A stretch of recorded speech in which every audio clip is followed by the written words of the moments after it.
On this episode of ResiWeek, Apple debuts Apple TV Plus, Google has a new streaming gaming platform, and CEDIA's HQ has its grand opening. All this and more on this episode of ResiWeek. The network for the AV industry. What are you listening to? This is AV. This is AVNation. This is AVNation. This is ResiWeek, episode 165, Original Disruptor. Support for AVNation is brought to you by Access Networks.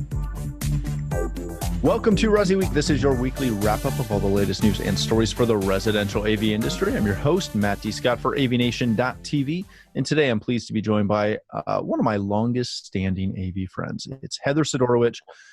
She is the president of Southtown AV. How you doing, my friend? I like that you said longest and not oldest. No, longest. Longest. One of the youngest, but the longest standing. I am just just catching up after a week of fun last week, which we can talk about later. We will talk about that later. It was a busy week. And then we have my friend in green, Ted Green, the editor of strategy.com. How you doing, my friend? Wow, go green, go Sparty.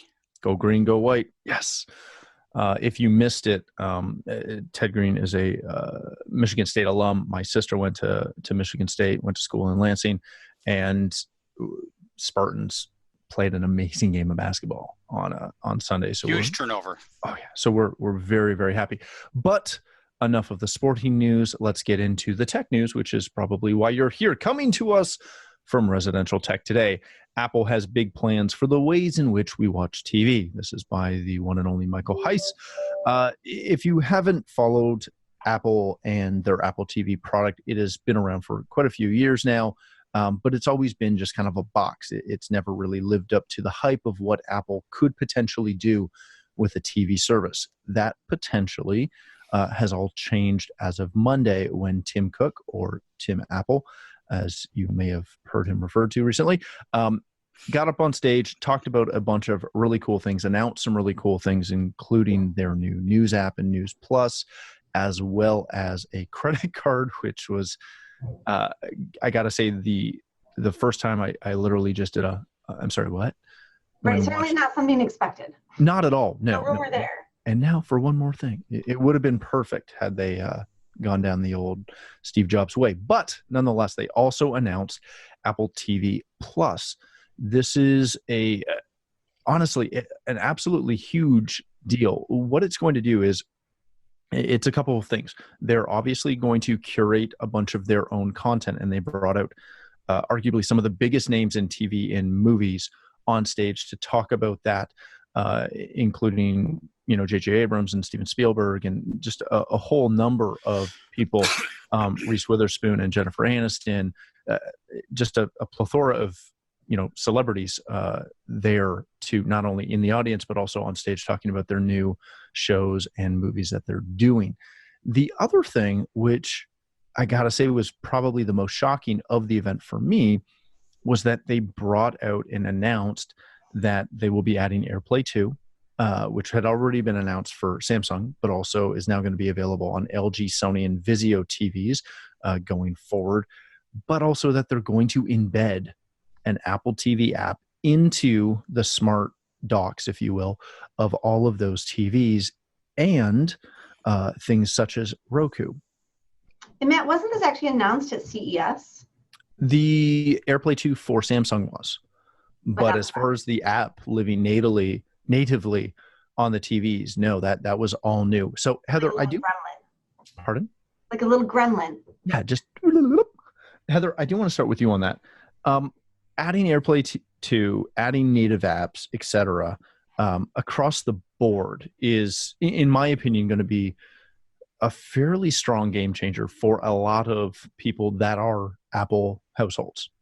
How does this affect the way in which we as integrators, one, go about selling systems, but more importantly, designing systems, knowing that now, one of the most ubiquitous products is native within the set? I think it's great. I mean, if our purpose is to make life better for people using technology, I've always thought that Apple TV always did the best job from a user interface standpoint. So we often have our clients go towards that direction. Others can get you there. I just think that Apple does it really well and really pretty, and it's easy for baby boomers and everybody to understand. So having that available it's a great hook. And we know that we're almost at the end of the era of cable. Your kids, my kids, they won't grow up channel surfing, right? They only grow up getting content that they want and being suggested to them. I'm amazed at how much my kids have gone from Netflix, and my kids are 10 and 12, and now it's YouTube. And I never ever considered YouTube as a channel. And so it's constantly about streaming, and they know it. They've known it for years, and they've hinted at it, and this is really the first nugget that they're giving us, right? They haven't given us pricing yet, but they're giving us a nugget of what it could be. Very good. Ted, when you look at this, when you follow this, I know you always dig down into, the press releases and really what they're saying. You don't always get caught up in the gloss of it. When you look at this, and it's very easy to do in an Apple presentation anymore. They're so well produced. If you're not paying attention, you just get caught up on the flash of it. Looking at all the original content, all the curated content, looking at the apps, looking at everything else, what did they not announce? What part is not clear in this that gives you pause? I don't know what the over-under is on this, but I would say the jury is out as to where Apple is going with this. Apple is going in a whole new road, a whole new innovation strategy, if you will. The secret sauce that Apple has had for years, the thing that has given them a huge competitive advantage, is that they controlled both the hardware environment and the software environment. And when IBM was saying think, Apple was saying think differently. They took fresh new approaches. They looked at ways to disrupt industries. They're really one of the original disruptors. And they thought about how can we reconceive a product. Obviously, the best example of that is the smartphone. When Apple first entered the cell phone business, I think a lot of people questioned whether or not they had any opportunity, any ability to really do something big there. And probably the most brilliant thing they did was they went to AT&T and said, well, look, we'll give you all of our business. We'll only produce for your product, but you've got to let us dictate the user interface. Up till then, the cell phone companies, that was their domain. They wouldn't let anybody tell them that. But Apple was so big, so powerful, so successful, they agreed to that to get that exclusivity. And it was a huge success. So being able to control the hardware and the software is the secret to their success. Unfortunately, they've run out of ideas for the iPhone. iPhone hardware sales are beginning to drop. And they're trying to reconceive how can we innovate, where can we go? And they decided to, go after services. You had mentioned that they referred to Apple TV, their little Apple TV box, as a hobby. The reason they referred to it as a hobby is it was a dismal failure. And so they knew they couldn't go in there and say this is a strong product. So Steve Jobs, and I was watching that event, by the way, made a joke of it and said, that's our little hobby, Apple TV. So, Apple TV recently, you may have heard, Apple had launched a whole division for autonomous vehicles. Now they've closed that division down and laid off all those people. Apple's in a different world now. They're hoping that services will help to offset their losses in hardware sale. And they have some degree, obviously, of impacting services, in terms of the user experience on their products. But this is all new territory, and they're untested in this territory. On top of which, you've got whole industries now that are on to Apple. They now see Apple as not necessarily a guaranteed automatic home run. They've seen them fail in a couple of areas. I'll give you a very good example of that. The book industry, when Apple wanted to launch digital books, going out after Amazon, the book industry had learned what Apple had done to the music industry, which they decimated it by forcing the music industry to break albums down, sell by the song, and sell them for only 99 cents a song. Why 99 cents? Because that's what Steve Jobs felt they were worth. They also set up the processing of the sale of the songs, right, through Apple, and basically Apple owned the customer. So the book publishers didn't want to go that route, and they pushed back on that. And so you're seeing, the point I'm trying to make is the magic, the Apple magic, and look, I use an iPhone, all right? So I'm not a real Apple fanboy. I think that they are riding a lot on their past glories. We'll see where this goes. Now, having said all that, clearly from the consumer perspective, content is what really it's all about. And hardware was only a way to get to content. So if they can get their act together and really deliver a compelling offer of content, it will be good. But I'm already seeing problems. So for example, you mentioned Apple News. There are major publishers that refuse to participate in Apple News. Why? Because Apple absolutely insisted on an insanely high commission in the transaction. And, of course, the content creators are going, what it costs us to create this content. And, you're just giving it away on your system, essentially. You're selling it at a package price for all the content. It just wasn't that profitable for them. So they have a lot of players on the news service, but they have some major players that refuse to participate. So similar to Apple Music, right, Ted? I mean, Apple Music was the same way when it first came out. There were those that fought against it and said, we'll never be on there. Most of them eventually came on there one way or another. Well, Apple Music, yes, that's exactly right. I mean, that was a little bit of a different game as opposed to iTunes. The problem with iTunes is that universally from the music industry side, that turned out to be a big mistake on their part. And so they look at any of these new initiatives a little bit differently. And so with Apple Music, they took a different approach, and they bought Beats, and they got Jimmy Iovine, who has a lot of credibility in the music industry, and they started making a little more outreach there to make a little more sense as they wanted to branch into streaming. So they made some good moves there, I think, to soothe over some of those strained relationships. But the point I'm trying to make is I don't sell them short, but I also don't sit here and go, oh, Apple's doing this, it's an instant home run. I have to believe that. Doesn't Apple have like 1% of all of our money? Something like that. Something By the like way, that. the Apple credit card is really nothing more than just an offshoot of Apple Pay, which Apple Pay, has caused a lot of disruption with the banking industry. So, we'll have to see where they go with it. There's a feeling with some of these initiatives that they're less bulletproof business plan and more, let's try this, let's try that, and see what we can make work. So let's see what happens, and let's see where they go. I will say, if they can manage to turn the subscriber base the same way they did with Apple Music and took a streaming platform concept that was essentially a free account only and turned it into something like 40 million accounts within the first 6 months paid, they'll have a home run on their hands. They're still not the largest service, though. They're still way below Spotify and Pandora. I mean, are they not number one fact, for paid, though? I was going to say, given the fact that they're pay only, you can say, yes, they're doing well for pay only, but they don't have the largest audience. And so maybe that's by design. But if you look at it from a business sense, don't they want the paid aspect?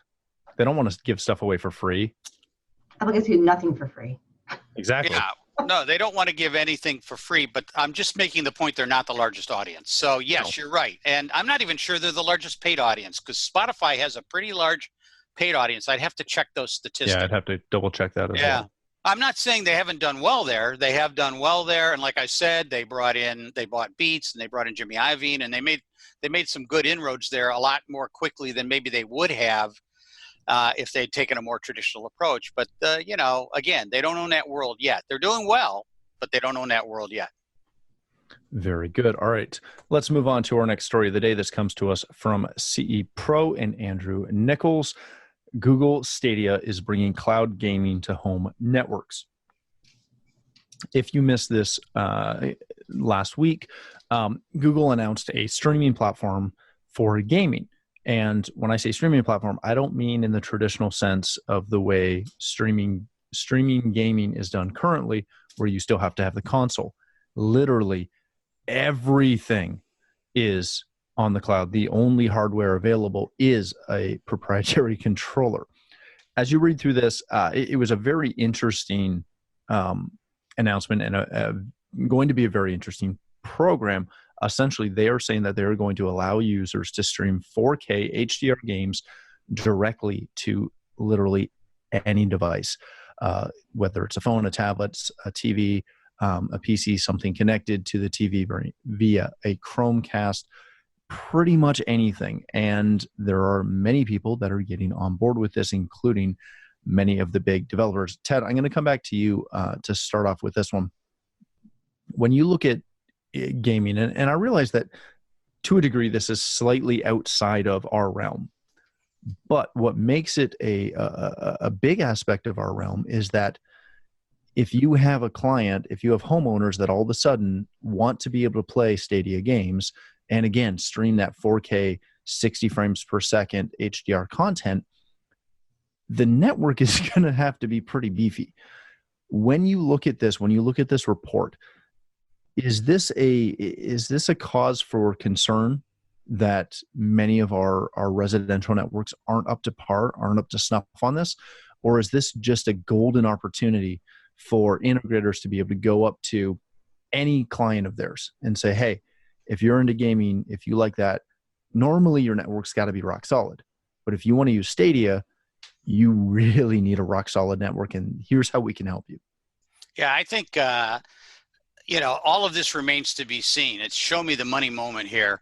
It's a great plan. It sounds good. Gamers, it's a huge community, and they tend to be very committed to their craft. I think that in the article that CE Pro ran, the writer referred to Steam. I can tell you that 2 of my kids are huge Steam fans, and which is download, not streaming. But streaming is a tricky business, and I'm not even sure that I'm not even sure that lag is going to be totally dependent upon the residential network. I mean, I think you could install just a rockin' residential network and still have issues with lag from streams from the Stadia servers to your system. So streaming is tricky business. Netflix has mastered it. But gameplay is even different than movie play. So, and the gamers have very low tolerance for anything that impacts gameplay. So if there are lag issues or drop signals or things of that nature, 1 or 2 times, and they're going to abandon it and go on to other options. But the idea is, I mean, this is an interesting diversification. It is a huge channel. It's a huge market, and if they can, if they can pull it off, then I think it's potentially a big business. But I think there's going to be, there's going to be technical issues, and there are going to be challenges that are going to be tough to overcome. Heather, when you look at this, does this, and again, I realize I kind of asked you the same question about the previous article, but again, I really want to dig into your mindset on this. Does this change the way in which, or what's happening with our system design across the board residentially? It used to always be a rack in the basement full of gear, full of gaming systems that were, patched to different rooms throughout the house. More and more, we're getting away from that centralized system and moving to everything kind of pocketed into different systems. How do we have to change our approach to that? And in addition to that, are there DRM concerns with this? That because it's a cloud-based system and really a streaming platform, when a game developer, Ubisoft, for example, all of a sudden decides they want you to play the new version of this game, can they just turn it off? I suppose they could. And I'm not an expert in the gaming world. I watch it really from my kids' perspective. And I'm fascinated by, they had a Wii at some point, and then that goes outside, and they played Minecraft later on, and they loved Minecraft. And now they're playing, they actually recently convinced their parents to a subscription-based game, which was fascinating to me. And it was the first time I'd really heard about that, which is, kind of our first step before streaming. But so it's subscription based. I guess it is streaming at that point. And it's fascinating. So that the game hooked them in and said, hey, you can't get to these other worlds, which I've seen forever with, you can get the star points or, the things you can get once you got certain points, but with paid, you got further. But this was opening up a whole new level of a video game that they were just really grooving on. And it's fascinating to me to see how that's changed and how on one side we have the VR world and the 4K and the HDR, and on the other world you have the popularity of something like Minecraft, which is the most basic, simple, I can't even watch it. So where we're going, I don't have the expertise to say, but man, I'll sit back and watch the ride. Very good. All right, let's move to our last story of the day. This comes to us from Medium and Josh AI. It's a quick overview from the people at Josh AI who were recently in town to tour the brand new CEDIA HQ. Heather and I just happened to be there last week for a week of some meetings and a wonderful grand opening of the new building. If you missed it on social, we will have some more content up, but pretty much everybody's covering this event from last week, in addition to this article from Josh AI. Essentially, CEDIA ground broke on a new building about a year and a half ago, give or take, and it has been recently completed. They moved in towards the end of last year, and it has been just getting ready for its grand opening that happened on Thursday night. Heather, you and I were both there as members of the board and got to participate in that grand opening and be around for all the tours and all the jazz and all that fun stuff. Going through the space, what really excited you? What prompted you? What were you blown away by going through that tour? I'm impressed, blown away by the way that what they built is what exists for their workspace environment. So these kind of huddle spaces, these breakout spaces, from a commercial aspect, which I do as well, it was nice to see that working and then using it, and then us getting to use it for different meetings and spaces. They did a really good job, and they did their research on that. And they separated their space by floor. So on the first floor, when you walk in, that's all about their design and the experience, not about product. And that was beautifully done as well. So you walk in and there's a beautiful lobby, a beautiful flat screen TV, music's pumping through, and then there's a kitchen, a bathroom, a very cool, hip, like the most technical bathroom I've ever seen. And of course, for the highest and amazing theater as well. The 2 floors up is actually where everybody works. And I think that they did a great job of keeping that separate. Also on the first floor around the corner is where their boot camps will be. So they'll be training the future leaders of tomorrow, future technicians of tomorrow, and other training spaces. So I really like the way that they put that together. I think that was a really wise decision to keep that separate and yet, all together at the same time. And it was well done. I mean, they really put it together. You can't walk in there and think this was a waste of money. I've seen the numbers. You've seen the numbers. It's done really well. Very good.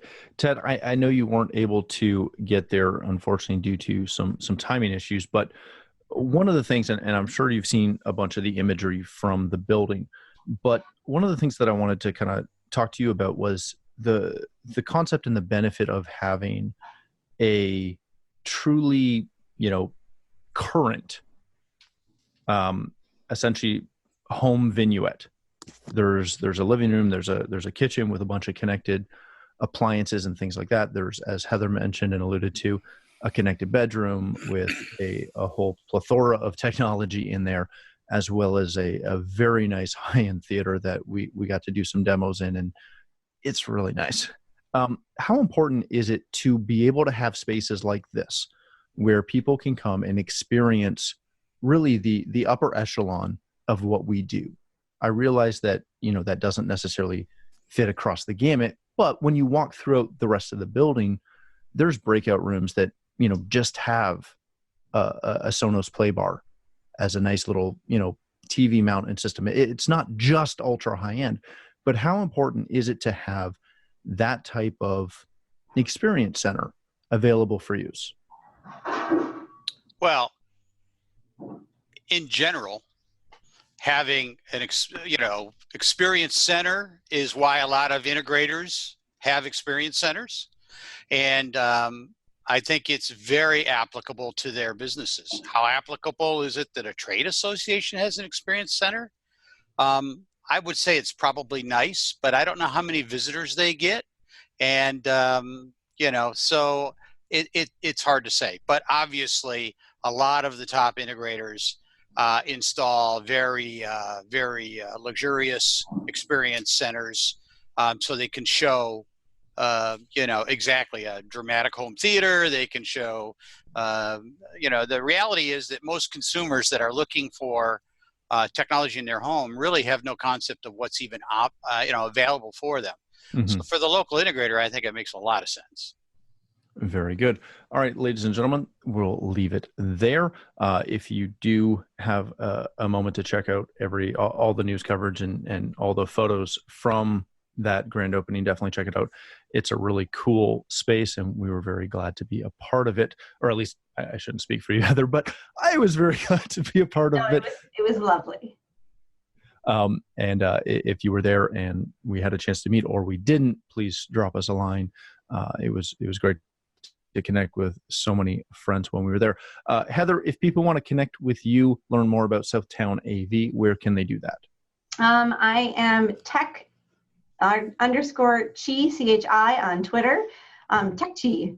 And you can Google me and find me anywhere. The name of the company is Southtown Audio Video, SouthtownAV.com, and all the social fun stuff. Is chi like some kind of yoga term, or it is? So it's it started with a balance between technology and life, right? So we have a lot of people who do technology out there, and there's a lot of what's another word for ego, right? So this was about being, someone who's not just about the technology and huge speakers and spaces, but how do you make it sound great and look good? How do you balance life with technology? Hence, cool. Very good. Ted, thanks so much for being here. If people want to connect with you, learn more about strategy.com and all of the things that you write about, where can they find that? Always a blast to be with you, Matt. If not like dancing through a minefield, I am all over the internet. You dance well. Facebook or Twitter, facebook.com/Ted Green, TEDGREEN. Twitter, same thing. And also the best place really to get me is on strategy.com, strata-gee.com. I'm there all the time. Excellent. Thanks again for joining us. For myself, if you'd like to connect with me, you can find me at Matt D. Scott on Twitter and most other social platforms. But more importantly, please stop by AVNation.tv, where you'll find this show, as well as a wide variety of our other shows with all the verticals that we cover. When you visit the site, please take out a moment to check out our supporters. We are extremely thankful for their support and ask that you check them out as well. Thanks again for watching. That's all the time we have for this episode of ResiWeek.